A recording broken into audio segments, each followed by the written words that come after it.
దృష్టిలో పెట్టుకొని తర్వాత పెళ్లిల పేరుతో మీకు మంచి సంబంధం అని చెప్పి అక్కడ లోకల్గా పరిచయస్తులే చేస్తే వెంటనే అవన్నీ కూడా పట్టుకొని వాళ్ళను కేసులు పెట్టి జైళ్లలో పెట్టి విచారణ చేపట్టడం జరిగింది అధ్యక్ష. ఈ సమాజం మేల్ డామినేషన్ సొసైటీ అధ్యక్ష.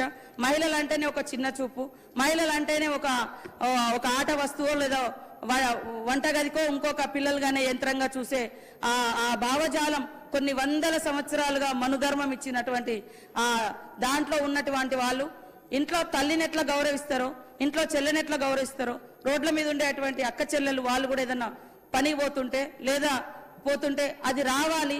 అది ఖచ్చితంగా మేము ఈ మధ్య కాలంలో ఒక 2-3 మీటింగ్స్ కూడా మన మహిళా అధికారులతోటి కొన్ని ఎన్జిఓలతో కూడా మీటింగ్ పెట్టడం జరిగింది అధ్యక్ష. తొందరలోనే మేధావులు ఇతర మా మహిళా ప్రజాప్రతినిధులతో ఒక మీటింగ్ పెట్టి మంచి పాలసీ మహిళల కోసం తీసుకొచ్చే విధంగా నా ఉద్దేశం. ఫస్ట్ సారి కూడా నేను చాలా సార్లు అన్న అధ్యక్ష, ఇక్కడ మన అమ్మాయి అప్పుడు ఒక 3 ఎన్కౌంటర్ కూడా అయ్యారు. శిక్ష రెండు ఉండాలి అధ్యక్ష. అది ప్రివెన్షన్ ఈజ్ బెటర్ దెన్ అనే ఏదైతే మనం మెడిసిన్ లో వాడతామో వాళ్ళకి అవగాహన, ఒక తల్లి అంటే ఒక దేవత, ఒక చెల్లి అంటే నీ తోబుట్టు, అట్లనే బయట మహిళలు కూడా అనే భావనను పెంపొందించాల్సిన అవసరం ఉంది. అందుకోసమే మరి బుక్స్లలో టెక్స్ట్ బుక్లలో కూడా ఒక పేజ్ ఉండాలనేది మా యొక్క అభిప్రాయం అధ్యక్ష.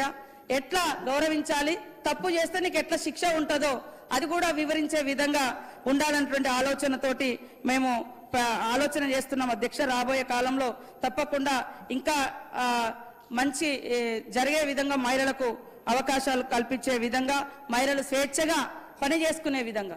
ఈ అభద్రత భావంతో చాలా మంది మహిళలు తమ ఉపాధిని కూడా కోల్పోతా ఉన్నారు అధ్యక్ష.